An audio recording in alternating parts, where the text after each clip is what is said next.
வேண்டுதல் செய்வதற்காகவே அது மாற்றமல்ல தேவனே. தேவனை வந்திருக்கக்கூடிய ஒவ்வொருவரையும் ஆசிர்வதியும். விசேஷமாக தேவனே தன்னுடைய மதிக்காக நாங்கள் ஜெபிக்கிறோம். ஆயுதம் செய்த இல்லங்களையும் தேவனே நீர் ஆசிர்வதியும். இல்லத்திலே சமாதானம் காணப்பட பாராட்டும் தேவனே. அது மாத்திரமல்ல காணிக்கை பகுதிக்காக கூட நாங்கள் ஜெபிக்கிறோம். காணிக்கை பகுதியை நீர் ஆசிர்வதித்தாலும் ஒரு நாம பயமிக்கின்ற தேவனே தீர்ப்பு வைத்திருக்கிறதான காணிக்கை கூட தேவனே இன்னும் அதிகமா உற்சாகம் கொடுக்கக்கூடிய அளவிற்கு உங்களை நீர் ஆசீர்வதிக்க வேண்டும் என்று நாங்கள் வேண்டுதல் செய்கிறோம். அது மாற்றப்படுத்தியாவே இந்த நாளில் கூட இந்த வாரத்திலே காணக்கூடியவர்களுக்காகவும் இன்னொரு நாளை காண இருக்கக்கூடியவர்களுக்காக கூட ஜெபிக்கிறோம். அவர்களின் ஆசீர்வதியும். விசேஷமாக மிகவும் கண்ணீரோடும் பாரத்தோடும் துக்கத்தோடும் உயரத்தோடும் வந்திருக்கக்கூடியவர்களுக்காக நாங்கள் ஜெபிக்கிறோம். அவர்களுக்கு பிரேத வசனத்தை கொண்டு ஆர்வப்படுத்தும் அந்த ஆசை தேற்றி அவர்களுக்கு ஏற்ற சமாதானத்தை அவர்களுக்கு கட்டிட வேண்டும் என்று நாங்கள் வேண்டு செய்கிறோம். அது மாற்றமானதாகவே இன்னும் வர தடத்திருக்கக்கூடிய ஆத்மாக்களை உரிய நேரத்திலே அப்புறமாக நீர் அழைத்துக் கொண்டு வருவதையாக கூட நாங்கள் வேண்டுதல் செய்கிறோம். இப்படியாக இந்த தொழிலை போக்கு முதல் முடிவு மட்டும் நீங்கள் பிரசனம் எங்கள் அலுவலகத்தை பாதுகாத்து விளக்கத்தை கூட நாங்கள் ஜெபிக்கிறோம். மாற்றமல்ல இந்த நாளில் கூட இன்னும் தொடர்ந்து நடைபெறக்கூடிய எல்லா கூட்டங்களையும் இந்த ஆசிரியர் தகுதியாக கூட நாங்கள் செய்கிறோம். நிறைய பொருட்களோடு ஆசிரியரையும் எல்லா துதிகர மகிமை யாவும் உமக்குரிய நோக்கி செலுத்துகிறோம். உங்கள் மீட்பரும் ரட்சகருமாகிய இயேசு கிறிஸ்துவின் மூலம் ஜெபிக்கிறோம். உங்கள் ஜீவனுள்ள நல்ல பிதாவே. ஆமென்.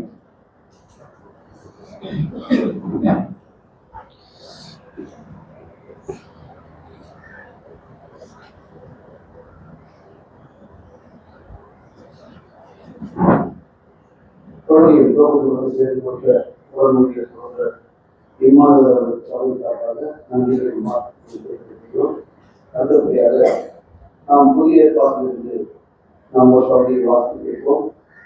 அந்த கடனுள்ள வேதாளர்கள் அவர்களுடைய பவுல் முதலாம் இருக்கும் 3ஆம் அதிகாரம் 1 முதல் 14 வாசிப்போம்.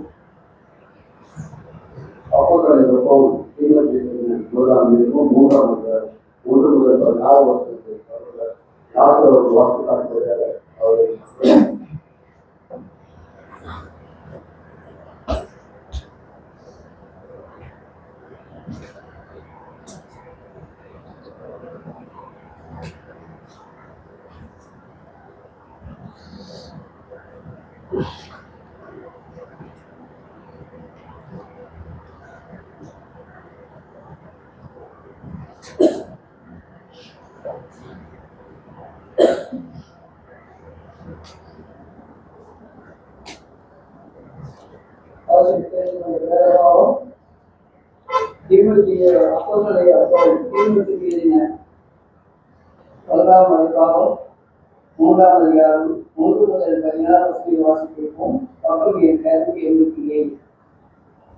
கண்காணிப்பை விரும்புகிறவன் நல்ல வேலை விரும்புகிறான்.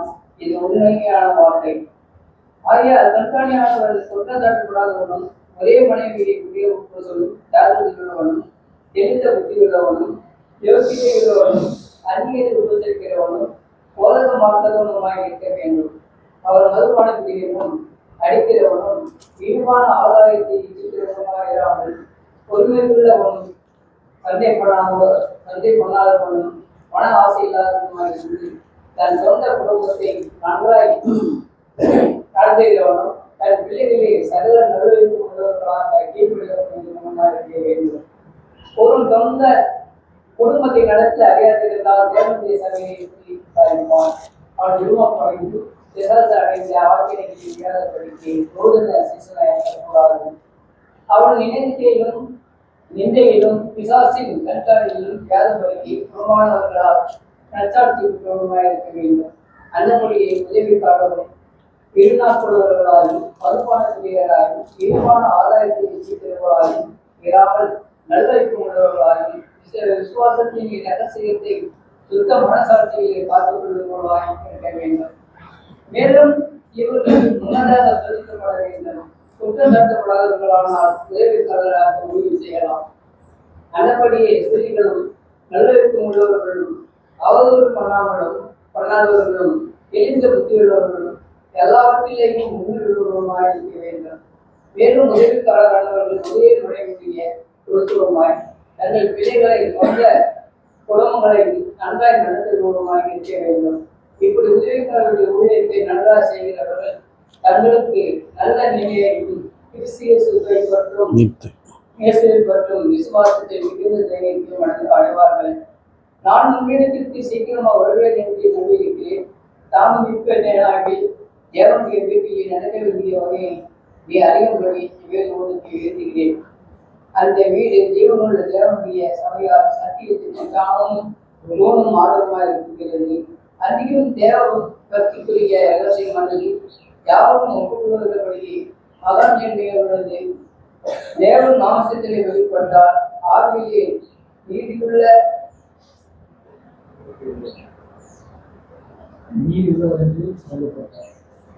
நீதியுள்ளவர் என்று விளங்கப்பட்டார். தேவதூதர்களால் காணப்பட்டார். உலகத்தில் பிரசவிக்கப்பட்டார்.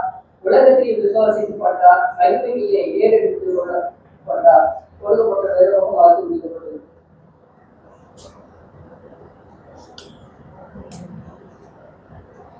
அப்போஸ்தலனாகிய பவுல் 1:23 அதிகாரம் 1 முதல் 14 வசனங்களுக்கு வாசகராகிய சகோதரர் லாஸ்டர் அவர்களுக்கு சமீபமாக நன்றிகளையும் வாழ்த்துக்களையும் தெரிவிக்கின்றோம். 1:23 இந்த பகுதிகளை வாசிக்கிற ஒவ்வொரு சகோதரரும் சகோதரியும் கூட அப்போஸ்தலனாகிய பவுல் ஒரு கடிதமாக எழுதுகிறார். அநேக சபைகளுக்கு உதாரணமாக ஒரு கிறிஸ்துவத்தை எப்படி இருக்கிறது. சகோதரர் நானும் சகோதரர் இமானுவேல் அவர்கள் திருவள்ளுவர் பகுதிக்கு செல்லும் போது ஊழியத்தின் பணிகளை குறித்து பேசிக்கிறது போகும்.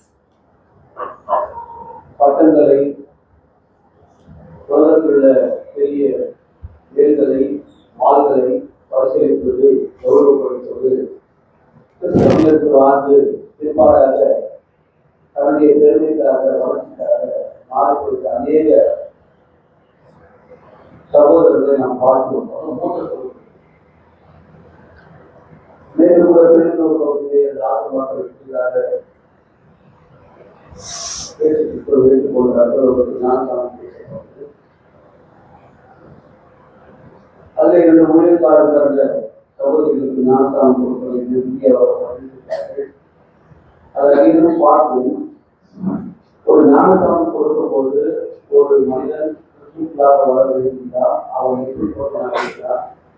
அந்த நிகழ்ச்சி நடத்தும் போது ஒரு ஊழியக்காரர்கள் அந்த ஞானஸ்தானம் கொடுக்கிற சகோதரர்கள் எவ்வளவு ஒரு கவனமாக இருக்க வேண்டும். அந்த இடத்துல ஒரு கரெக்டாக நடந்து கொள்ள வேண்டும் என்பது மிகவும் அவசியமாக இருக்கிறது. ஆனால் நேற்று பார்த்த அந்த வீடியோவில் இந்த காலையில் ஒரு ஊழியர் அவர்கள் நான் கையில் வந்து கிராமத்தில் ஒரு இறந்துட்டார். அதை பற்றி கேட்டார். எனக்கு தெரியல, நான் கையில் வந்து அவர் ஊழியர் அங்கீகரித்து அவர் விசாரிப்பது நான் சொல்லியிருக்காரு. அவர் சொல்லியிருக்கும் போது ஊழியர் 50 வருடங்களை ஊழியர்களிலே திறம்பட செய்து தலைவர்கள் குடும்பங்கள் நிலைகள் அவமானங்கள் ஏற்படுத்தினாலும் ஏற்றுக்கொண்ட சட்டத்திலே உத்தியாகிட்டு மதிச்சிருந்தாலும் கூட இன்று பேசப்படுகிறோம். அதை ஊழியர் அவர்கள் என்னை ஏற்படுத்தினார். எனக்கு பிற்பாடு ஒரு சகோதரர் நான் ஏற்படுத்த வேண்டும் அப்படின்னு சொல்லும்போது நீங்கள்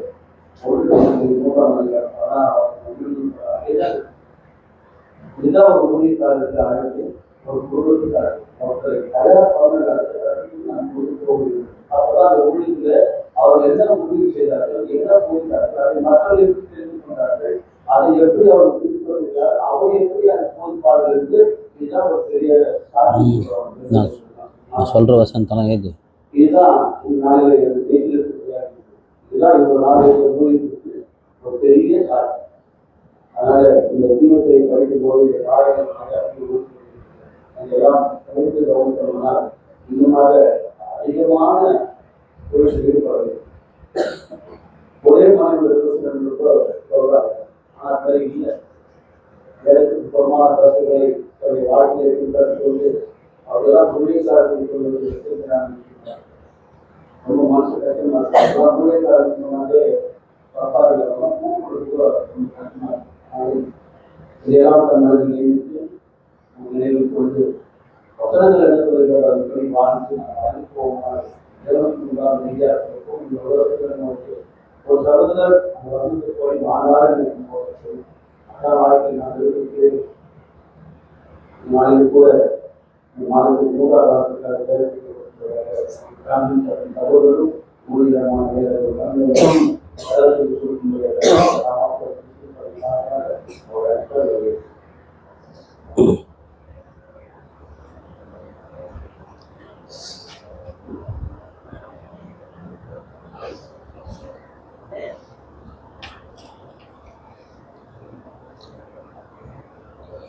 அன்பான தேவனுடைய பிள்ளைகளே, சபையாரே, உங்கள் யாவருக்கும் இயேசு கிறிஸ்துவின் நாமத்தினாலே வாழ்த்துக்களை தெரிவித்துக் கொள்கிறேன். அன்பான சபையார், இந்த நாளிலே, கர்த்தருடைய நாளிலே தேவனை தொழுது கொள்ளும்படி கூடி வந்ததற்காக உங்களை மிகவும் நான் பாராட்டுகிறேன். தேவனுடைய கற்பனைகளை கைக்கொள்வதே கிறிஸ்துவர்களின் கடமை. ராமாபுரம் கிறிஸ்துவின் சபை மிக சிறந்த சபையாக வளர்ச்சி அடையும். அது வளர்ந்து கொண்டிருக்கிறது, இன்னும் வளர்ச்சி அடையும். வளர்ச்சி என்பது அவருடைய கர்த்தருடைய அறிவை அறிகிற அறிவுதான். அதுதான் வளர்ச்சி. வளர்ச்சி என்பது நீங்கள் கற்றுக்கொண்ட சத்தியத்தை கிரியையில் காட்ட வேண்டும். வளர்ச்சி என்பது கற்றுக்கொண்ட சத்தியத்தை உற்சாகமாக பயமின்றி மற்றவர்களுக்கு இதை சொல்ல வேண்டும். உண்மைகளை உரக்க சொல்ல நாம் கடமைப்பட்டிருக்கிறோம். நம்மை வழிநடத்தின ஊழியர்கள் மிக சிறந்த வாழ்க்கையை வாழ்ந்தார்கள். இயல்பாகவே அவர்கள் உடலிலே பலவீனங்கள் இருந்ததினாலே பரிசுத்தமான வாழ்க்கையை அவர்கள் வாழும்படியான ஒரு கிருபை அவர்களுக்கு கிடைத்தது. உபதேசம் என்பது நாம் கிரியைகளில் காட்டாவிட்டால் அல்லது பரிசுத்தத்தில் காட்டாவிட்டால் அது வீண் என்று காலையில் கூட நான் அப்பேற்பட்டதான ஒரு ஸ்டேட்டஸை வைத்துவிட்டு தான் நான் இங்கே வந்தேன். ஏனென்றால் doctrines are useless unless you are living a holy life. உபதேசம் என்பது வீணாகிவிடும் நீங்கள் பரிசுத்தமான வாழ்க்கையை நடக்காமல் போவீர்களானார்.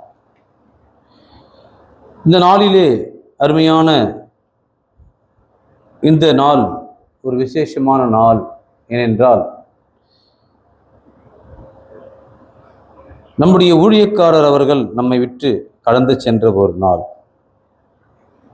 மிகவும் வேதனையோடு அநேகர் இருந்தீர்கள். கூடுதலான வேதனைகள் அடியனுக்கும் அடியன் குடும்பத்தாருக்கும் இருந்தது. ஏனென்றால் அடியனை பெற்றெடுத்து வளர்த்து இம்மட்டுமாய் எங்களுக்கு நன்மைகளை செய்த தகப்பனார் அவர்கள் கடந்து சென்று விட்டார் என்பது வேதனையாய் இருந்தது. பல ஆண்டுகளுக்கு முன்னதாகவே பொருளாதார விஷயத்திலே தனியாக நடக்க என் தந்தையார் அடியனுக்கு சொல்லிக் கொடுத்திருந்தார். ஒருவேளை அவர் எங்களை விட்டு கடந்து சென்றது பொருளாதார விஷயத்திலே பாதிப்பை ஏற்படுத்தவில்லை என்றாலும் ஆவிக்குரிய வாழ்க்கையிலே மிகப்பெரிய வெற்றிடத்தை ஏற்படுத்தியது. ஊழியக்காரர் என்கின்ற ஒரு ஸ்தானம் வெற்றிடமாக மாறியது. சபையார் அடியேனை அந்த இடத்திற்கு கொண்டு வந்தீர்கள். ஆனால் அந்த பணி மிகவும் கஷ்டமான ஒரு பணி.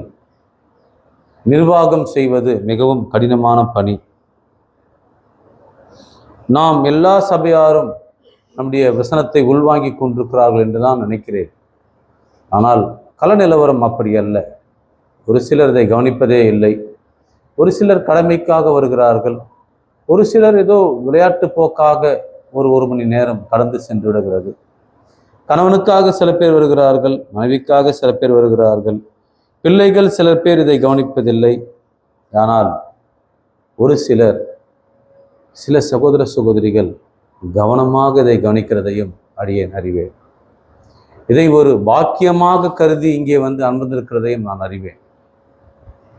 இங்கே வசனங்களை கற்றுக்கொள்ள வேண்டும் என்கின்ற ஒரு எண்ணத்தோடு வருகிறவர்களையும் அடியேன் அறிவேன். இந்த சபை தேவனால் ஏற்படுத்தப்பட்டது, உண்மையான சபை.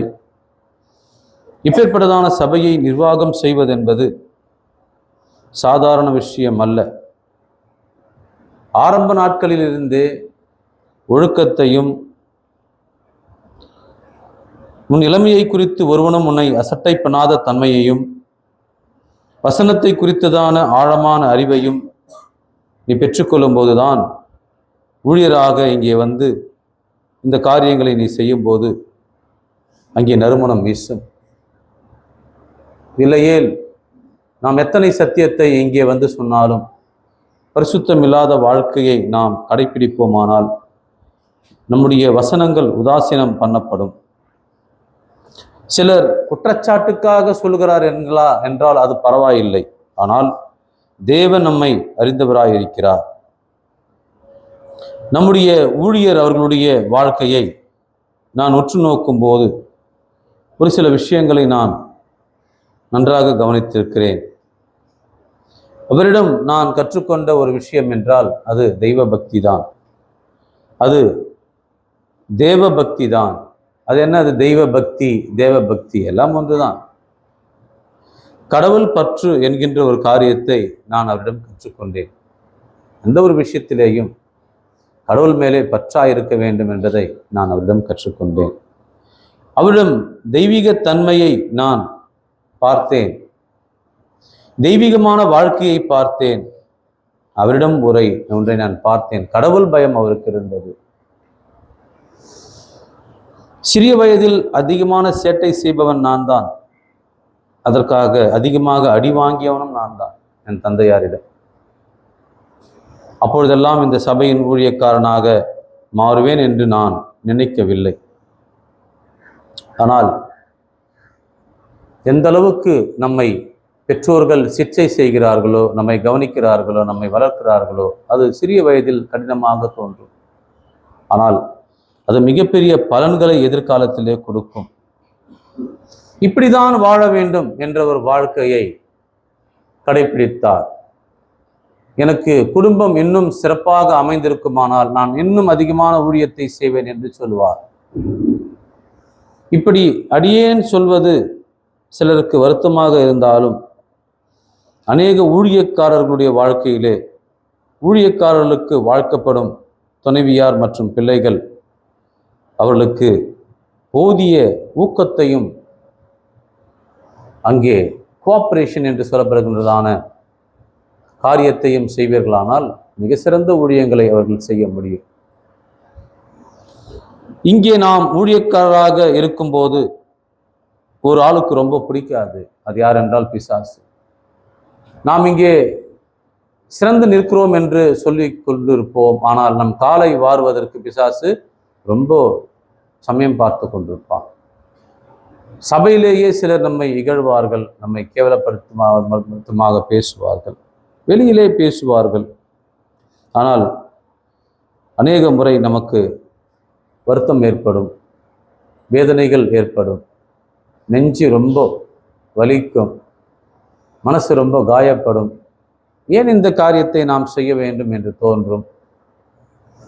அப்பொழுதுதான் நாம் யோசிக்கிறோம், 50 ஆண்டு காலம் எவ்வளவு வலித்திருக்கும், எவ்வளவு வேதனை பற்றிருக்கும், எவ்வளவு மனசு வேதனைப்படும். ஐயாவின் நாட்களிலே கூட பரவாயில்லை. இந்த நாட்களிலே நாம் ஒரு சபையாரை ஆலோசனை சொல்வோமானால், அவர்களை ஊக்கப்படுத்தி பேசுவோமானால் சிரிக்கிறார்கள், டீ வாங்கி கொடுக்கிறார்கள். பிரதர், இந்த தவறை நீங்கள் செய்கிறீர்கள், இதை நீங்கள் தவிர்த்து கொள்ள வேண்டும் என்று சொன்னால் என்ன நடக்கும் என்றே நமக்கு தெரியாது. சில நேரத்தில் கோபப்பட்டு அடித்தால் கூட நாம் ஆச்சரியப்படுவதற்கில்லை. அவ்வளவு கோபம் வருகிறது, அவ்வளவு வேதனை வருகிறது. அதனாலே ஊழியக்காரர்கள் என்ன நினைக்கிறார்கள் என்றால், ஏன் நாம் கூப்பிட்டு அவர்களுக்கு அறிவுரை சொல்ல வேண்டும், அதற்கு மாறாக ஜெபம் செய்து விட்டு போய்விடலாம் என்று நினைக்கிறார்கள். ஆனால் இந்த உறவு என்பது அற்புதமான உறவு. ஊழியருக்கும் விசுவாசிக்கும் இருக்கிற உறவு ரொம்ப முக்கியமான உறவு. இந்த உறவு தேவனை நாம் தெய்வ பக்தியோட சார்ந்து பரலோகம் செல்லுகிற பாதையை தேர்ந்தெடுத்ததற்கான உறவுதான். என் வாழ்க்கையிலே தெய்வ பயம் உள்ள அநேகரை நான் பார்த்திருக்கிறேன்.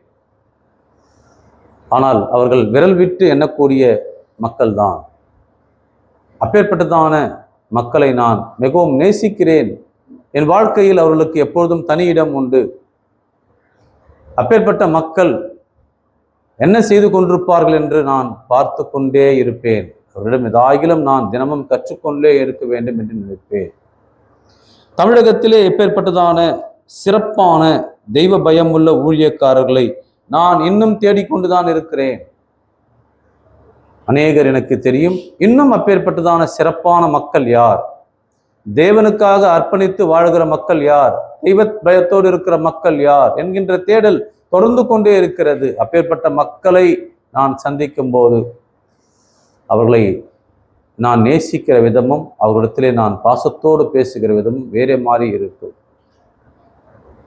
அன்பானவர்களே, தெய்வ பயம் என்கின்ற ஒரு காரியம் எவ்வளவு முக்கியமானது. எபிரேயர் 12ஆம் அதிகாரம் 14ஆம் வசனம் பக்கம் 310 யாவரோடும் சமாதானமாய் இருக்கவும் பரிசுத்தம் உள்ளவர்களாய் இருக்கவும் நாடுங்கள், பரிசுத்தம் இல்லாமல் ஒருவனும் கர்த்தரை தரிசிப்பதில்லையே. ஒரு மனிதன் கூட இப்பேற்பட்டதான காரியத்தை செய்ய முடியாது. அப்ப பரிசுத்தம் என்பது, ஹோலினஸ் என்பது எவ்வளவு முக்கியம்.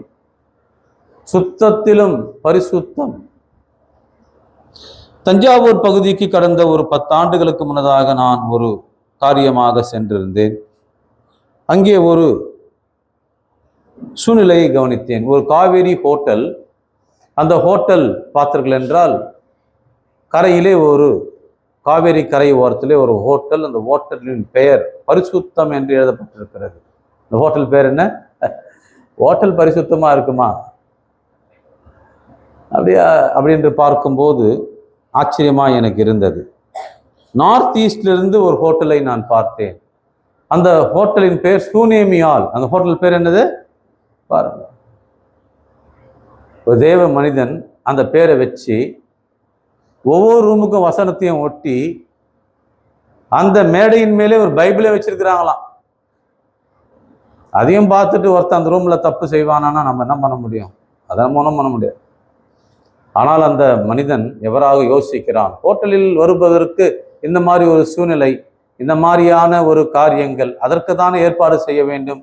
ஹோட்டலுக்கு பேரு சூனேமியால். ஹோட்டலின் ஒவ்வொரு அறைகளிலும் வசனம், ஒவ்வொரு ஹோட்டலின் மேஜைகளிலும் வேதாகமும். இஷ்டம்தான் என்ன பண்ணு வாசி, இல்லைன்னா என்ன பண்ணு உற்று. உங்க கையில பைபிள் இருந்ததுன்னா நீங்க ரொம்ப நடுங்கணும், பயங்கரமா பயப்படணும் தேவனுக்கு. என்ன பண்றாருன்னு நினைச்சீங்கன்னா அது ரொம்ப தப்பான ஒரு முடிவாயிடும். தப்பு அதுங்க. அதனாலதான் என் அன்புள்ள சகோதரர்களே, ஃபோன் பேசும்போது பைபிள் ஆப்பாக இருந்தால் கூட அதை அன்இன்ஸ்டால் பண்ணிட்டு பேசுங்க. ஏன்னா பொய்யாதான் பேசிங்க இருக்கிறீங்க. என்ன பண்ணுறீங்க? நான் அங்கே இருக்கிறேன், இங்கே இருக்கிறேன், அப்படி இருக்கிறேன், ஏதோ வாய் திறந்தாவே நிறைய பொய்களை நான் பேசக்கூடிய சூழ்நிலை இருக்கிறது. ஆனால் அந்த ஆப் இருக்கும்போது கூட நம்ம என்ன பண்ணுறோம், பேசாமல் அன்இன்ஸ்டால் பண்ணினா பேசுங்க அப்படின்னு ஒரு சில பேருக்கு ஆலோசனை சொல்லுவேன். ஏன்னா அதை வச்சுக்கிட்டு நீ பேசினீன்னா கணக்கு தான் கொடுத்தாகணும். என்ன ஆகணும்? ஏன்னா அது பைபிள் பார்த்தீங்கன்னா வேதாகம கல்லூரிகளிலே வேதாகமம் படிக்கிற அநேகர் என் தந்தையிடம் அவர்கள் இரவெல்லாம் உறங்கி பகலெல்லாம் கவனிப்பதைப் போல பாசாங்க செய்வார்கள். ஆனால் என் தந்தையாருக்கு அநேகர் சொல்லுவார், இந்த ஸ்டூடெண்ட் எல்லாம் நைட்டு கட்ட வச்சுட்டு செகண்ட் ஷோ போய் வந்திருக்கிறான். ஏன்னா இவர் வீட்டுக்கு போயிடறாருல, ஸ்டூடெண்ட் சொல்றாங்க. அப்போ கேட்டால் யாருன்னா சொல்லுவாங்களா? அப்போ ஐயா சொல்லுவாரு, எல்லாம் எடுங்க, கையில பைபிள் எடுங்க. இப்ப சொல்லுங்க, நைட்டு யாரெல்லாம் சினிமாவுக்கு போனான்? அந்த காலத்து மாணவர்கள் படிப்பது வேதாகமும், ஆனா அவங்களுக்குள்ள தெய்வ பயம் இருந்தது. ஒத்துப்பாங்களாம். என்ன பண்ணுவாங்க? ஏன் கையில என்ன இருக்கு? தூக்கு பைபிளை. இப்ப சொல்லு, யாரெல்லாம் பார்த்தீர்கள் என்றால் இந்த மாதிரி செய்திருக்காங்க. எத்தனையோ பிரச்சனைகள் வந்திருக்கிறப்போ நம்ம சபையார கூட நான் சொல்லியிருக்கிறேன், சகோதரா கையில பைபிள் எடு, நீ சொல்லு, எந்த புண்ணியம் நான் வச்சில்லன்னு சொல்லு. நான் வச்சில்ல பிரதர் அப்படின்னு சொல்லியிருக்காங்க. ரொம்ப சந்தோஷம். அதனால சகோதரி நீ எடு, நீ சொல்லு, இது மாதிரி பண்ணியிருக்கிறியான்ட்டு. உடனடியாக அந்த கணவன் மனைவிக்கு தேவன் இதற்கு சாட்சி இருக்கிறார், உன் மனைவியை நீ சந்தோஷமா கூட்டு போ, ஏன்னா தேவன் இதை பார்த்தார். நான் எனக்கு ஒரு பெரிய திருப்திங்க, ஏன்னா பைபிள் எடுத்து சொல்லிட்டாங்க. இனிமேட்டு ஒரு வேளை அவங்க பொய் சொல்லியிருந்தா கூட யார் அதுக்கு ஆன்சர் பண்ணோம்? தேவன் தான் பார்த்துப்பார். இவ்வளவுதான். உன் இதயத்தை கிழிச்சு உன் செல்லை எடுத்து ஒரு செல்லாண்டியும் நல்லவனா நல்லவனா நான் கேட்க முடியுமா? எங்களை என்ன ஆதாரம் இருக்கிறது? நான் இப்படித்தானே ஒரு சகோதரனை நான் கேட்க முடியும்? எத்தனை சகோதரர்கள் அந்த அருமையான காரியத்தை செய்திருக்கிறார்கள். ஒருத்தர் கூட மறுக்கல, ஏன் பிரதர் அதெல்லாம் எடுக்க சொல்றீங்கன்னு சொல்லல. ஆனால் இந்த வாசிக்க தெரிந்து கொள்ளப்பட்ட 1 தீமோத்தேயு 2 தீமோத்தேயு தீத்து என்கின்ற காரியத்திலே தெய்வ பயம் என்கின்ற ஒரு காரியத்தை, தெய்வ பக்தி என்ற காரியத்தை அங்கே பரலோகத்தின் தேவன் இயேசு கிறிஸ்துவின் மூலமாக அருமையான அப்போஸ்தலருக்கு அந்த ஸ்லாக்கியத்தை கொடுத்து, அதை களத்தில் உள்ள ஊழியக்காரர்களுக்கு எழுதப்பட்ட ஒரு அற்புதமான நிருபங்கள் இவைகள். பாஸ்டரல் எபிஸ்டல்ஸ் என்று பெயர். ஊழியக்காரர்களுக்கு எழுதப்பட்ட அருமையான ஒரு நிருபம். எங்குவே நீ ஊழியம் செய்கிறாய், நீ களத்தில் இருக்கிறாய், களத்தில் என்ன பிரச்சனைகள், களத்தில் என்ன சூழ்நிலைகள், களத்தில் நீ என்ன செயல்பட வேண்டும், ஓ ஊழியனே இப்படி நீ செய், இப்படி இரு, இப்படி நீ பார்த்தீர்கள் என்ற இடத்துல கற்றுக்கொள் என்கின்ற மாபெரும் சத்தியத்தை சொன்ன மாபெரும் நிருபங்கள் இவைகள். இதிலே எவ்வளவு உண்மையாக இருக்க வேண்டும் என்று நீங்கள் வாசிக்க தெரிந்து கொள்ளப்பட்ட வேதாகம பகுதியாகிய 1 தீமோத்தேயு 3ஆம் அதிகாரம் 16ஆம் வசனத்திலே, அன்றியும் தேவ பக்திக்குரிய ரகசியமானது யாவரும் ஒப்புக்கொள்ளுகிறபடியே மகா மேன்மை உள்ளது. தேவன் மாம்சத்திலே வெளிப்பட்டார், ஆவியிலே நீதி உள்ளவர் என்று விளங்கப்பட்டார், தேவ தூதர்களால் காணப்பட்டார், புறஜாதிகளிடத்தில் பிரசங்கிக்கப்பட்டார், உலகத்திலே விசுவாசிக்கப்பட்டார், மகிமையிலே ஏறெடுத்துக் கொள்ளப்பட்டார். No gospel, no godliness. தெய்வ பயம் அல்லது தேவ பக்தி என்பது சுவிசேஷம் இல்லை என்றால்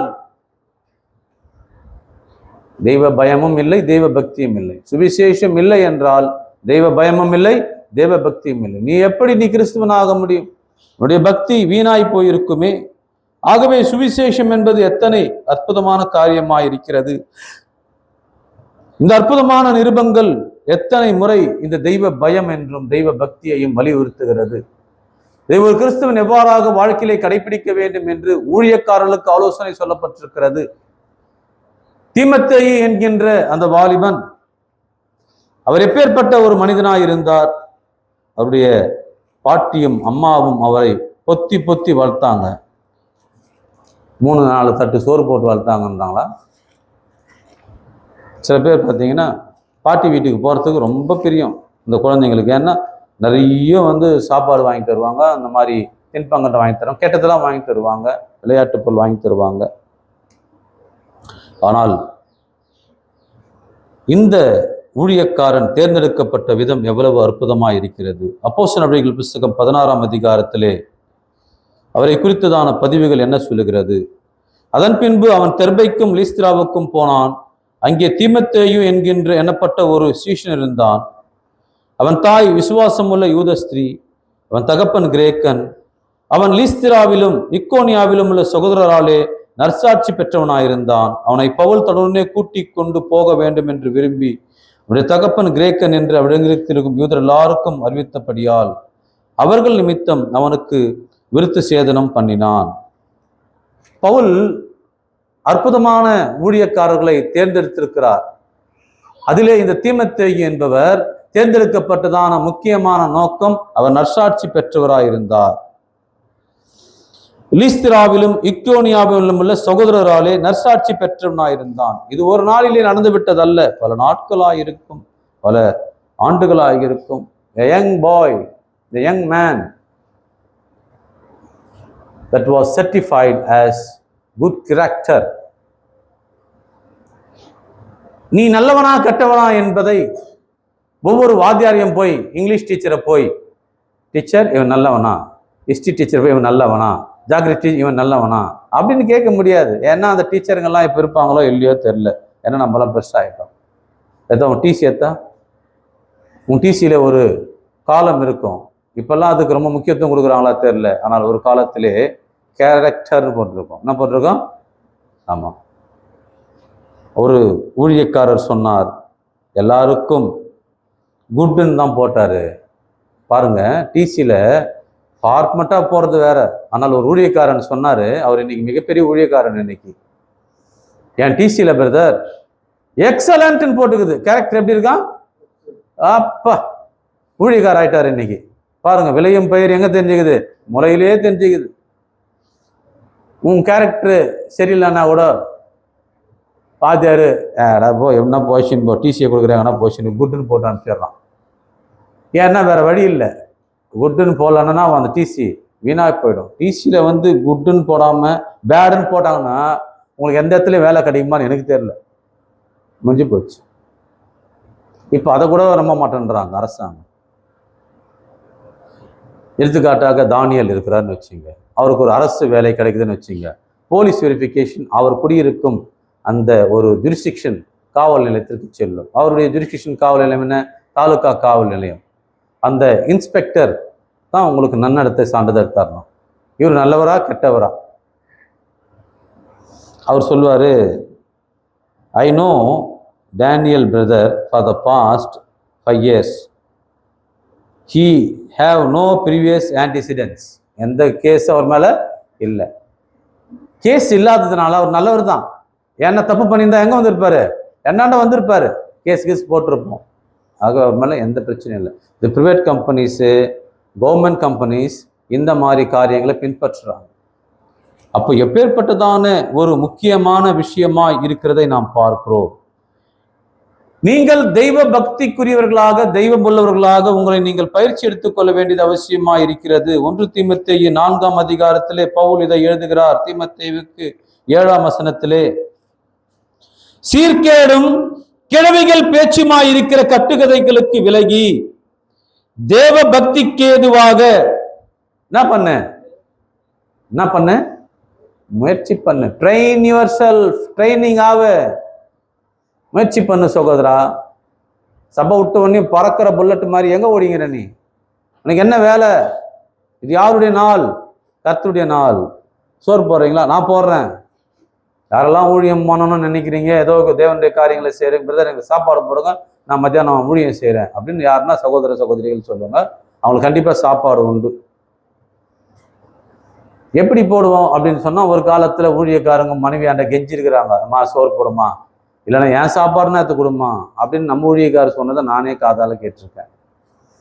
ஆனால் இந்த காலத்தில் அந்த பிரச்சனை இல்லை. ஏன்னா புட்லூர்லேயே ஹோட்டல்ஸ் வந்துடுச்சு.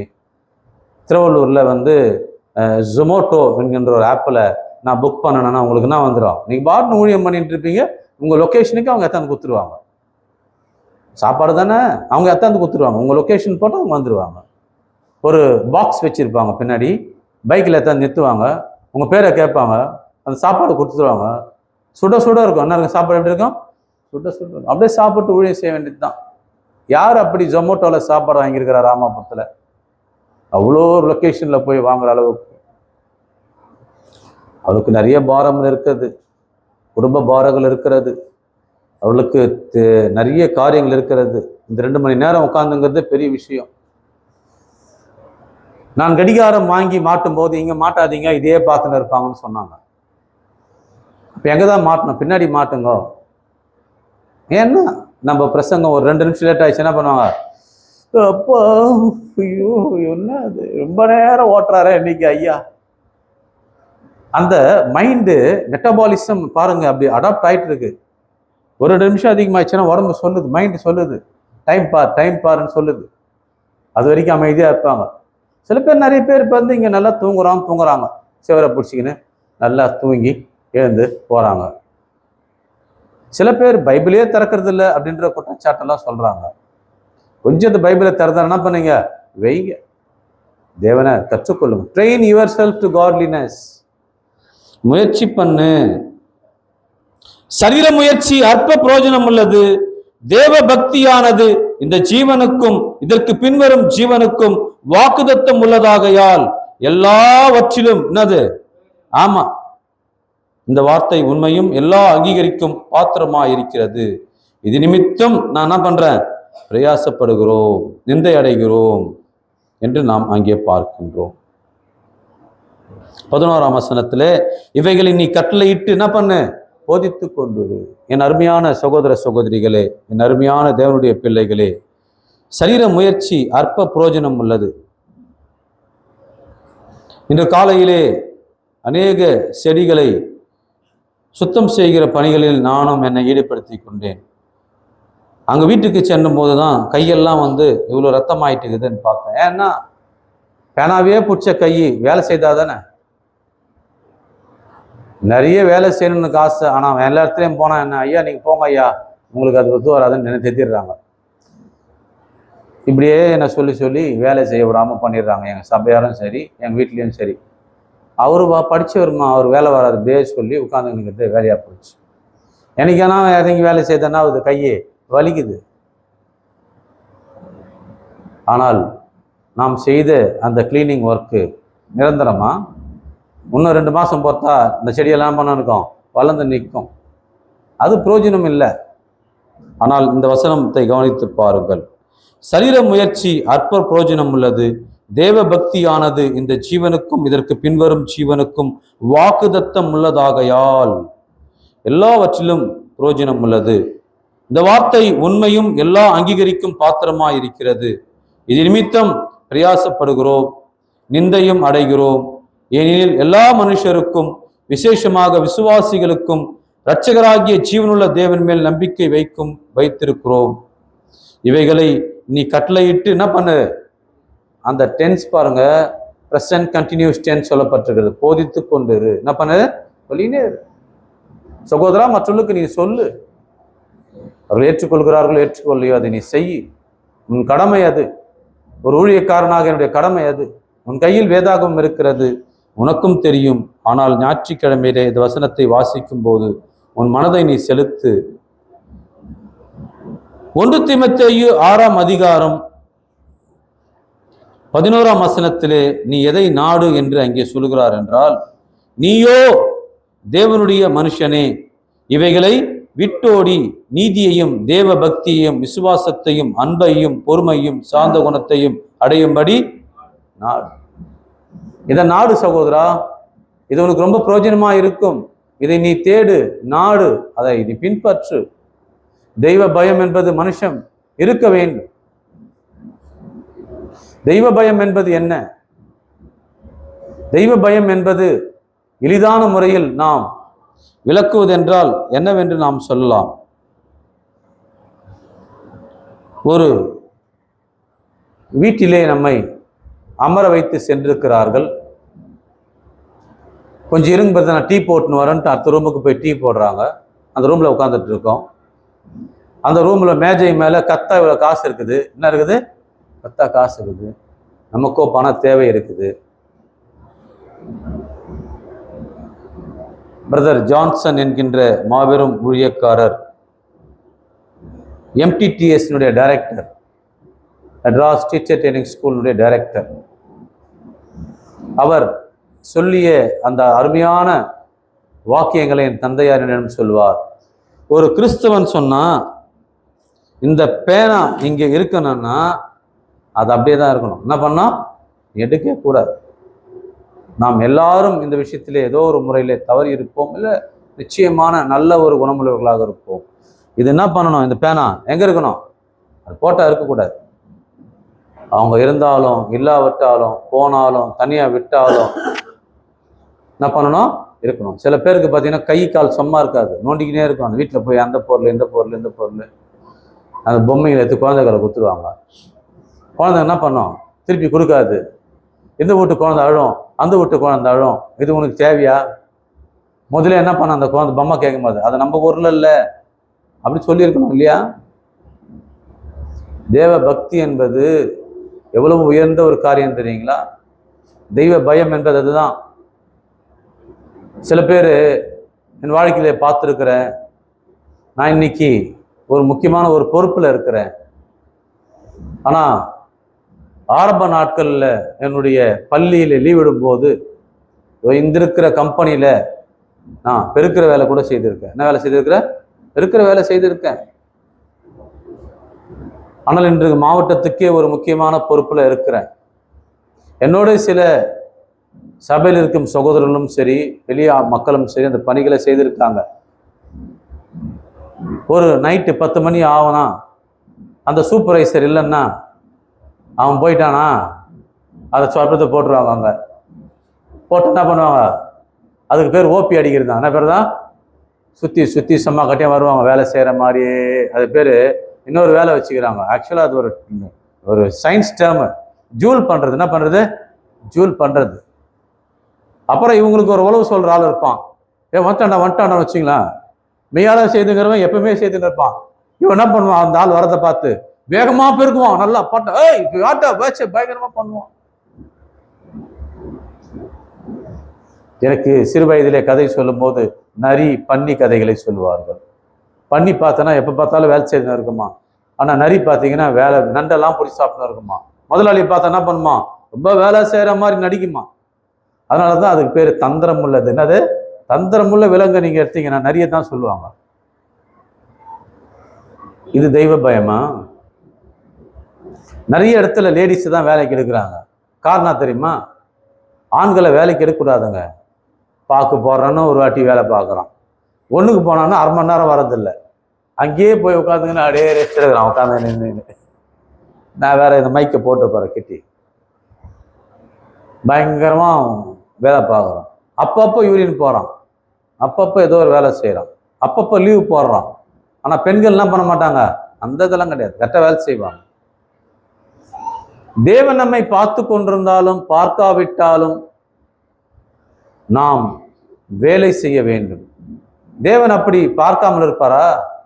அவருடைய கண்கள் நம்மை நோக்கி கொண்டிருக்கிறது. முதலாளி தான் நம்மை பார்த்தாலும் பார்க்காவிட்டாலும் இந்த மாதிரி வேலைகளை செய்வோம். ஆனால் தேவன் எல்லாவற்றையும் பார்த்து கொண்டுதான் இருக்கிறார். எல்லாவற்றையும் நம்மை நோக்கி கொண்டுதான் இருக்கிறார். இந்த மாதிரியான தெய்வ பக்தி என்பது ஒரு கிறிஸ்தவனுக்கு இயல்பாகவே வர வேண்டும். எடுத்துக்காட்டா ஒரு பந்திக்கு போறீங்க, சின்ன இலை போட்டுருந்தா அந்த இதில் உட்கார மாட்டீங்க. பெரிய இலை போட்டால் என்ன பண்றோம்? போய் உட்காரோம். மனசு எப்படி சொல்லிட்டு பாருங்க. ஒரு பீஸ் வைக்கலன்னா என்னடா பீஸ் வைக்கல என்னன்னு சொல்லிட்டு புலம்பினே வரும். நம்ம ஒரு நாள் தானே பீஸ் வைக்கல. சின்ன சின்ன விஷயத்துல தெய்வீகத்தை நாம் மறுக்கிறோம், நம்ம அதை உதாசீனப்படுத்துகிறோம். ஆனால் தீமோத்தேயு கதை எவ்வளவு அற்புதமாக பதிவு செய்கிறார். மத்தேயு எழுதின சுவிசேஷம் 6ஆம் அதிகாரத்திலே மேலானவைகளை குறித்துதான பண்புகள் கிறிஸ்தவர்களுக்கு இருக்க வேண்டும். அந்த பண்புகள் எத்தனை சிறப்பானது என்று 9 முதல் சில வசனங்களை நாம் வாசிக்கிறோம். மத்தேயு எழுதின சுவிசேஷம் அங்கே 6ஆம் அதிகாரத்திலே இந்த பண்புகள் அற்புதமாக சொல்லப்பட்டிருக்கிறது. 19ஆம் வசனத்திலிருந்து நான் வாசிக்கிறேன். பூமியிலே உங்களுக்கு பொக்கிஷங்களை சேர்த்து வைக்க வேண்டாம், இங்கே பூச்சியும் துருவும் அவைகளை கெடுக்கும், இங்கே திருடரும் கன்னமிட்டு திருடுவார்கள். பரலோகத்திலே உங்களுக்கு பொக்கிஷங்களை சேர்த்து வையுங்கள், அங்கே பூச்சியாவது துருவாவது கெடுக்கிறதும் இல்லை, அங்கே திருடர் கன்னமிட்டு திருடுகிறதும் இல்லை. உங்கள் பொக்கிஷம் எங்கே இருக்கிறதோ அங்கே உங்கள் இருதயம் இருக்கும். பார்த்தீங்களா? உங்க பொக்கிஷத்தை எங்க சேர்த்து வைங்க? பரலோகத்துல. அப்படி சேர்த்து வைக்கிறீர்களா? அப்படிப்பட்ட மக்களா இருக்கிறீர்களா? ஆனால் உலகத்திலே பொக்கிஷத்தை சேர்த்து வைக்க மனிதன் துடித்து கொண்டிருக்கிறான்.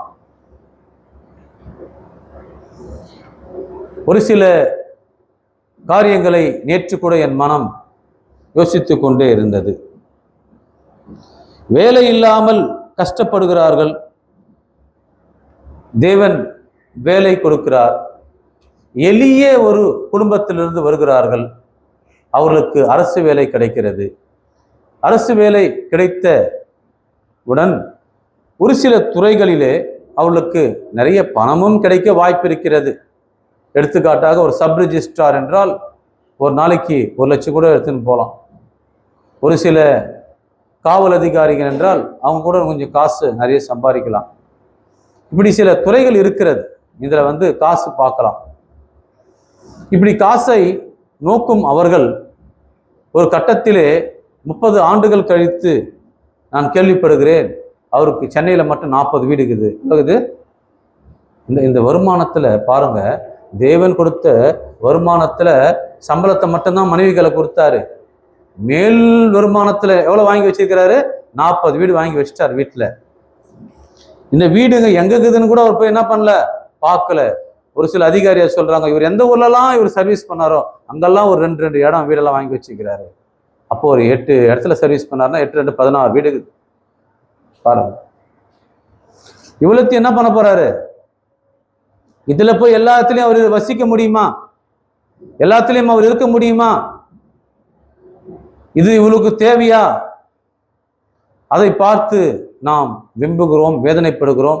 நாமும் கூட அப்படி வந்தால் நிறைய சம்பாதித்து விடலாம் என்று யோசிக்கிறோம். ஒரு தகவல் ஒருவர் சொன்னார், ஒரு மினிஸ்டர் ஆயிட்டா நீங்களா போய் கேட்க தேவையில்லை, அவங்களாவே உங்களுக்கு சில நன்மைகளை செய்வாங்க. 5 வருஷத்துல 5000 கோடி சம்பாதிச்சிடலாம் ஒரு மினிஸ்டர்னு சொன்னாங்க. இந்த தகவல் எப்படி இது? ஒரு மினிஸ்டர் ஆயிட்டா எவ்வளவு சம்பாதிக்கலாம்? 5000 கோடி. சாதாரண ஒரு 7வது 8வது படித்த நபர்கள் அவர்கள் அரசியலில் எம்எல்ஏவாய் கொஞ்ச நாள் பொறுத்து மினிஸ்டர் ஆயிட்டா அவர்கள் எந்த விதமான காரியம் இல்லை என்றால் இவ்வளவு சம்பாதிக்கலாம், இவ்வளவு வருமானம்னு சொல்றாங்க. இப்ப இவ்வளவு பணம் எதற்கு? இது பார்த்தீங்கன்னா என்ன செய்ய முடியும்? அப்ப பார்த்தீர்கள் என்றால் நாம் அவர்களை இமாலய மலை அளவுக்கு நாம் நோக்குகிறோம், அதிர்ச்சி அடைகிறோம். ஆனால் கிறிஸ்தவர்கள் மறுபடியும் இந்த வசனத்தால் போதிக்கப்பட்டிருக்கிறார்கள். ஆனால் அவற்றால் எந்த நன்மையும் இல்லை, சுவையும் இல்லை. நான் சொல்லுகிற வசனத்திலே சுவாரஸ்யம் இல்லை. ஆனால் வசனம் இதுதான் உண்மை. இந்த வசனம் என்ன சொல்லுகிறது? 19ஆம் வசனத்திலே, பூமியிலே உங்களுக்கு பொக்கிஷங்களை சேர்த்து வைக்க வேண்டாம், இங்கே பூச்சியும் துருவும் அவைகளை கெடுக்கும், இங்கே திருடரும் கன்னமிட்டு திருடுவார்கள். பரலோகத்திலே உங்களுக்கு பொக்கிஷங்களை சேர்த்து வையுங்கள், அங்கே பூச்சியாவது துருவாவது கெடுக்கிறதும் இல்லை, அங்கே திருடர் கன்னமிட்டு திருடுவதும் இல்லை. இந்த ஒரு காரியங்களை உங்கள் வாழ்க்கையிலே செயல்படுத்த கடமைப்பட்டிருக்கிறீர்கள். பிரதர், நாங்க எப்பவுமே உலக ரீதியா தான் நாங்க இருப்போம், தேவ ரீதியா நாங்க இருக்க வாய்ப்பில்லை. ஏனென்றால் இப்படிப்பட்ட யோசனைகள் இருக்கிறது. கொலேசியர் 3ஆம் அதிகாரம் 1 முதல் 4 வசனங்களிலே, நீங்கள் கிறிஸ்துடனே கூட எழுதுவதுண்டானால் கிறிஸ்து தேவனுடைய வலசு பார்சத்தில் வீற்றிருக்கும் இடத்தில் உள்ள மேலானவைகள் என்ன பண்ணுங்க? தேடுங்கள். பூமியில் உள்ளவைகளை அல்ல, மேலானவைகளே நாடுங்கள். ஏனென்றால் நீங்கள் மரித்தீர்கள், உங்கள் ஜீவன் கிறிஸ்துடனே தேவனுக்குள் மறைந்திருக்கிறது. நம்முடைய ஜீவனாகிய கிறிஸ்து வெளிப்படும் போது நீங்களும் அவருடைய கூட மகிமையிலே வெளிப்படுவீர்கள். ஒரு சகோதரி இதை பார்த்து ரொம்ப கோச்சிக்கிட்டாங்க. எங்க கணவர் இதனால ரொம்ப என்னை திட்டுறாரு அப்படின்னு சொல்றாங்க. இப்படியெல்லாம் பிரசங்கம் செய்வதனால நீ பொருளாசை உள்ளவளா இருக்கிறான்னு திட்டுறாங்க. அப்படிப்பட்ட சகோதரிக்கு நான் சொல்லிக் கொள்கிறேன், உங்களுக்கு வேதமும் தெரியவில்லை, அடிப்படை விஷயங்களும் புரியவில்லை. ஒரு கிறிஸ்தவன் மேலானவைகளை குறித்து தான் என்ன பண்ணணும்? சிந்திக்கணும், நாடணும், தேடணும், சேர்த்து வைக்கணும். பூமிக்குரிய காரியங்களை உலகத்தில் உள்ள மக்கள் தான் தேடுகிறார்கள், நாடுகிறார்கள், சேர்த்து வைக்கிறார்கள். அதிலே பார்த்தீர்கள் என்றால் இன்புறுகிறார்கள். இதை சொல்லிக் கொடுப்பது ஊழியருடைய பணி. இப்படிப்பட்ட காரியங்களை தீமோத்தேயுவுக்கு சொன்னார். இப்பேற்பட்ட காரியங்களை நீ சபையாருக்கு போதித்து அவர்கள் எப்பொழுதும் சிந்திக்கிற மக்களா இருக்க வேண்டும் என்று சொன்னார். இதை சபையாருக்கு டீச் பண்ண வேண்டியது ஊழியருடைய வேலை. இப்படியெல்லாம் சொல்லக்கூடாது என்று சொல்வதற்கு யாருக்கும் அதிகாரம் இல்லை. 1 தீமோத்தேயு 6ஆம் அதிகாரத்திலே நாம் மறுபடியும் அங்கே சென்று வாசிக்கின்றோம். பரலோகத்தின் தேவன் எவ்வளவு அருமையான வசனங்களை அவர் பதிவு செய்திருக்கிறார். இந்த வசனங்கள் என்ன சொல்லுகிறது? 1 தீமோத்தேயு 6ஆம் அதிகாரம் 3 முதல் 5 வசனம். ஒருவன் நம்முடைய கர்த்தராகிய இயேசு கிறிஸ்துவின் ஆரோக்கியமான வசனங்களையும் தேவ பக்திக்கேற்ற உபதேசங்களையும் ஒப்புக்கொள்ளாமல் வேற்றுமையான உபதேசங்களை போதிக்கிறவனானால், நம்ம என்ன சொல்றது அவனை பத்தி? அவன் இருமாப்புள்ளவனும் ஒன்றும் அறியாதவனும் தர்க்கங்களையும் வாக்குவாதங்களையும் பற்றிய நோய் கொண்டவனுமாயிருக்கிறான். அவைகளாலே பொறாமையும் சண்டையும் தூஷணங்களும் பொல்லாத சம்சயாங்களும் உண்டாகி கெட்ட சிந்தை உள்ளவர்களும் சத்தியமில்லாதவர்களுக்கு தேவ பக்தி ஆதாய தொழில் என்று எண்ணுகளுமாயிருக்கிற மனுஷர்களால் உண்டாகும் மாறுபாறான தர்க்கங்களும் பிறக்கும். இப்படிப்பட்டவர்களை விட்டு என்ன பண்ண? Left them.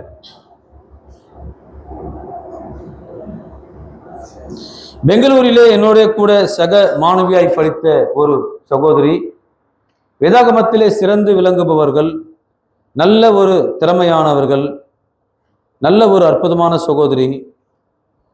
ஆனால் 2 ஆண்டுகளுக்கு முன்னதாக அந்த சகோதரியிடத்திலே பேசிக் கொண்டிருக்கும் போது வேதத்திற்கு அடுத்த காரியங்களை அவர்கள் விரும்புகிறதை நான் பார்த்தேன். அப்பொழுதே யோசித்தேன், அவர்கள் பேசுவது சரியாக இல்லை.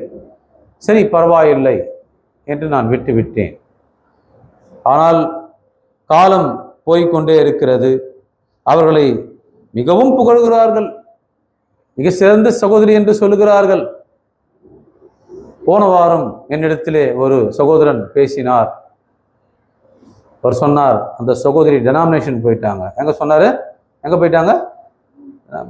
she left denomination. இன்று காலையிலே பெங்களூருக்கு நான் மெசேஜ் செய்து அதை விசாரித்தேன். இப்படி ஒரு தகவல் கிடைத்திருக்கிறது, இப்படி முன்னணியிலிருந்து ஒரு சகோதரி டெனாமினேஷன் போயிட்டாங்க என்று சொன்னார்களே, இது உண்மைதானா என்றால் அந்த சகோதரி சொன்னார்கள், நல்ல அருமையான சகோதரி. அந்த சகோதரி என்னிடத்துல பேசிக் கொண்டிருந்தவர்கள், ஆமாம், ட்ரூ. அப்ப எனக்கு கிடைத்த தகவல் எல்லாம் உண்மைதான். இன்று நல்லா இருப்பாய், நாளைக்கு நீ வேற முடிவு எடுப்பாய், அதாவது வேற முடிவு எடுக்கிற நீ நல்லா இருப்பாய். உன்னுடைய வாழ்க்கை மாறிக்கொண்டே இருக்கும். ஆனால் கன்சிஸ்டன்சி என்பது தெய்வ பக்தியில் இருக்கிறது, தெய்வ பயத்தில் இருக்கிறது, தேவனுடைய கிருபையில் இருக்கிறது. இது எவ்வளவு முக்கியமான காரியம். இதை நீ எப்பொழுதும் பயிற்சி எடுத்துக் கொண்டிருக்க வேண்டியது அவசியமாயிருக்கிறது. தீத்து 2ஆம் அதிகாரத்திலே இந்த அருமையான நிருபத்தை தொடர்ந்து எழுதப்பட்ட தீத்து 2ஆம் அதிகாரத்திலே 11, 12 வசனங்களிலே,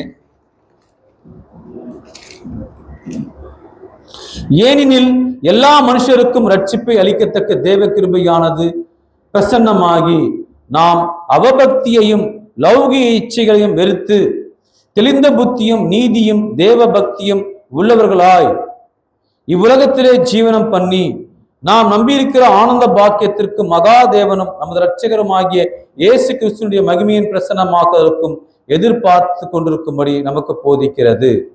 அவபக்தி மற்றும் லௌகிக இச்சைகள் எப்பொழுதும் நம்முடனே பிரயாணம் செய்கிறது.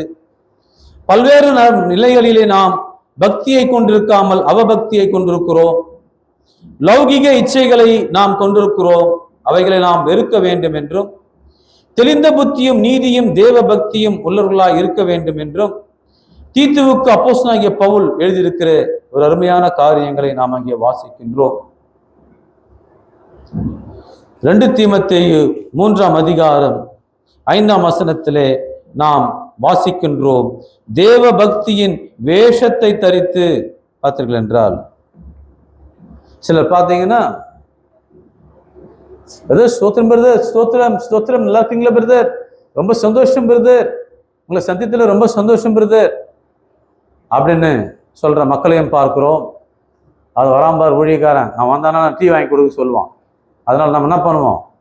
நாம் தெரியாத மாதிரி என்ன பண்ணுவோம்? நம்ம முகத்தை மறைச்சிப்போம். போயிட்டாரா? போயிட்டார், அப்புறம் இயல்பாக. சில பேருக்கு நாம் வணக்கம் செலுத்துவோம், அவர்கள் அதை கண்டுகொள்ள மாட்டார்கள். உடனடியாக நம்மளுக்கு உலக லௌகிக இச்சை வந்துடும். எடுத்துக்காட்டாக, ஐயா வந்திருக்காரு, வணக்கம் ஐயான்றோம், அவர் நம்மளை கவனிக்கல. ஆனா எல்லாம் பாக்குறாங்க, இவர் பண்ணாரு, அவர் பண்ணல, இவர் என்ன பண்ணோம், பரவாயில்ல சகோதரன் பார்க்கலன்ட்டு இதுல ஈகோ வந்துச்சு. உடனே இவர் என்ன பண்றாரு, தலை வர்ற மாதிரி பண்றாரு. ஆக்சுவலி வணக்கம் தான் பண்ணாரு, அவர் அதை கவனிக்கல. அது கவனிக்கலன்னு என்ன பண்ணலாம்? சகோதரர் கவனிக்கலன்னு சொன்னா இப்ப என்ன நஷ்டமாயிடுற, அதனால என்ன ஆகுது? உடனே என்ன பண்றாரு, வணக்கம் பிரதர், கவனிக்கலையா? என்ன பிரதர் எது வணக்கம் பண்ணிங்க, உங்களுக்கு கவனிக்காம போற? இல்ல தலைவாரினேன், நான் தலைவாரினேன். வேஷம் போடுற என்ன பண்ற? இதெல்லாம் ஒரு வேஷமா பார்த்திருக்கலன்றார். வேஷம் போடுற. ஸ்தோத்திரம் ஸ்தோத்திரம் ஸ்தோத்திரம் சகோதரா, ஸ்தோத்திரம் சகோதரா. பார்த்தீங்கன்னா அப்படிங்களா, ரொம்ப நல்லா இருக்கீங்களா? நல்லா இருக்கிறேன் பிரதர் எல்லாம் பண்றாங்க. பேசி முடிச்சு போன பாருங்க, 10 நிமிஷம் மொக்க போட்டுட்டான். இருந்தாலும் என்ன பண்றான்னா டைம் வேஸ்ட் பண்ணிட்டான். அப்படி பண்ணிட்டான். வேஷ்யம், வேஷ்யமான உலகம், வேஷமான காரியங்கள். பார்த்தீங்கன்னா நிறைய பேர் வேஷத்தை தரிச்சிட்டு இருக்காங்க, பார்த்திருக்கல என்றார். சகோதரன் ஒருவன் கடினப்பட்டு இந்த காரியத்தை செய்கிறான். டாஸ்மாகில் போய் பாட்டிலை வாங்கிட்டான், குடிக்கிறதுக்கு இடம் தேடுறான். இப்போ நீதிமன்றம் சொல்லிக்குது பொது இடத்துல குடிக்க கூடாதுன்னு. கரும்பு தோட்டத்துக்குள்ள போறான். என்ன பண்றான்? கரும்பு தோட்டத்துக்குள்ள போறான். யாரும் பார்க்கறான்? மேல இருந்து தேவன் பார்த்து நிற்கிறாரு, உன்னை ட்ராக் பண்றாரு, ஜிபிஎஸ்லனே தெரியல. இதுதான் பார்க்கறான வழியே மேல பார்த்துங்கிறாருன்னே தெரியல. போறான், கையில ஊர்க்காவை வச்சு நிற்கிறான், கையில பாட்டில் வச்சிருக்கிறான். அவன் வந்து டாஸ்மாகில் வாங்கிட்டான், பைக்கை நிறுத்திட்டான். யாருமே இல்லையா, யாருமே இல்லையா. உலகத்துக்கு இவன் சன்மார்க்கன், ஆனா மனசுல இவன் யாரு? துன்மார்க்கன். போறான், கரும்பு காட்டுள்ள போறான், எல்லாம் பார்க்கறான். அந்த இடத்துல போய் உட்கார்ந்தான், பாட்டில திறக்கிறான், ஊத்திட்டான். லாஸ்டா குடிக்கிறதுக்கு முன்னாடி என்ன பண்றான்? பார்க்கறான், யாருன்னா பார்க்கறாங்களா, யாருன்னா பார்க்கறாங்களா, பார்க்கறாங்களான்னு பார்க்கறான். ஆனால் கடைசியில் என்ன பண்றான்? குடிச்சிட்டான். நீ நினைச்சுக்கிற உன்னை யாருமே பார்க்கலாம், ஆனா தேவன் என்ன பண்ற மேல இருந்து? சகோதரா, அந்த பழக்கத்திலிருந்து விடுபற்று அதுல இருந்து நீ வந்து வெளியே வந்துரு. அது ஒரு வேஷம், அது தேவையில்லை. இந்த காரியம் நீ செய்யக்கூடாது. மருந்துல எல்லாம் ஆல்கஹால் சேர்க்கல, 5% 10% ஆல்கஹால் போட்டுருல, அதெல்லாம் குடிக்கிறீங்க. இது ஏன் குடிக்கக்கூடாது? சில பேர் புரியாம என்ன பேசுறான், நீங்க சர்ச்சுக்கு போய் வார வாரம் வைன் குடிச்சிட்டு வரீங்களான்றான் நம்மள. இது VINE வைன். இது என்னது? அது புரியாம சக வழக்கறிஞர்கள் நிறைய பேர் கேட்கறான், ஞாயிற்றுக்கிழமை சரக்கு அடிக்கிறீங்களா, நம்ம வைன் அடிக்கிறீங்களா நம்ம சர்ச்சில்? நாங்கள் குடிக்கிறது VINE திராட்சை ரசம் குடிச்சுன்னுக்கிறோம். அவனா சொல்றான், அந்த வைன் ஸ்கேல்ல போய் அந்த ஸ்பெல்லிங்கை பாரு, என்ன போடுது? WINE சொல்லிக்கிறான் நம்மள. நம்ம எப்போ குடிச்சோம் அதை? நம்ம அதை குடிக்க மாட்டோமே, நம்ம அப்படி செய்யற ஆள் இல்லையே. சில பேர் பார்த்தீங்கன்னா பைபிள் எடுத்துக்கோ கையில, இது வரைக்கும் நீ கிறிஸ்துவனாய் ஞானஸ்தானமாய் நீ குடிச்சுக்கிறியா பிரதர் சொல்லு அப்படின்னு சொன்னா நான் சொல்ல மாட்டேன். ஏன்னா அப்புறமா நான் ஏன் தர்மசகலத்தை ஏற்படுத்தினேன்? தேவையில்லாத வேலை. வேஷம் என்ன பண்றான்? வேஷம் மாஸ்க் போட்டுனுக்குறான். பார்த்தீங்கன்னா புலி மாதிரி திறந்து பார்த்தா சாதாரண இவன் ஆள் தான். அவன் புலி இல்லை, புலி பொம்மை போட்டு என்ன பண்றான்? மாஸ்க் போட்டுனுக்குறான். அவன் என்ன பண்ணல? புலி கிடையாது. பார்த்தீங்கன்னா அவன் சாதாரண மரத்தில் இருக்கிற புலி தான் அவன். ஆனா புலி மாதிரி என்ன பண்றான்? அவன் வேஷம் காட்டுறான், மாஸ்கை கட்டுறான்னு பார்த்தா சாதாரண ஆளாக தான் இருக்கிறான். ஒரு கிறிஸ்தவன் இப்படி தன்னை தேவ பக்தி உள்ள மனுஷன் என்று தன்னை காட்டிக்கொள்ள வேண்டும். ஏன் இந்த ஒரு பாடத்தை கூட என்று நான் எடுத்தேன் என்றால், நம் ஊழியக்காரர் அவரிடத்திலே கற்றுக்கொண்ட விஷயம் இந்த தெய்வ பக்தியை. இருக்கிற நிறைய பேருக்கு அந்த தெய்வ பக்தியை நம்ம ஐயாவாண்ட கற்றுக்கினீங்க. நீங்க அதை நீங்க தொடர்ந்து கடைபிடிச்சு சாகிற வரையில் என்ன பண்ணாத, தொடர்ந்து கொண்டே போகணும். எந்த கஷ்டம் வந்தாலும் எந்த துன்பம் வந்தாலும் நான் சொன்ன அந்த சகோதரியை போல பின்மாற்றமாய் போகாதபடிக்கு தேவனிடத்தில் நிலைத்திருக்கணும். என்ன அப்படி இருந்தா என்ன, அதுக்கு ஒரு பலன் இருக்குது அப்படின்னு வேதாகமம் என்ன பண்ணுது? நம்மளுக்கு வாக்குத்தத்தம் செய்திருக்கிறது.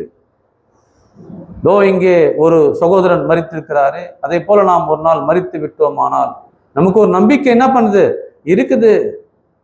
நம்ம செத்துட்டா பயப்பட வேண்டிய அவசியம் இல்லை. நாம் மரணத்தை குறித்துதான பயம் இல்லை. ஆகவே இந்த தெய்வ பக்தி என்பது இம்மைக்கும் மறுமைக்கும் அவசியமாயிருக்கிறது. பயமும் உன்னுடைய நடுக்கமும் தேவன் மேலே இருக்குமானால் நீ பாவம் செய்ய மாட்டாய், தேவனுடைய பிள்ளையாயிருப்பாய். அற்புதமான இந்த வசனங்களை கேட்ட தேவன் உங்களை ஆஸ்வதிப்பாராக. தேவன் உங்களோடு இருப்பாராக. என்னுடைய நன்றிகளை உங்களுக்கு தெரிவித்துக் கொள்கிறேன்.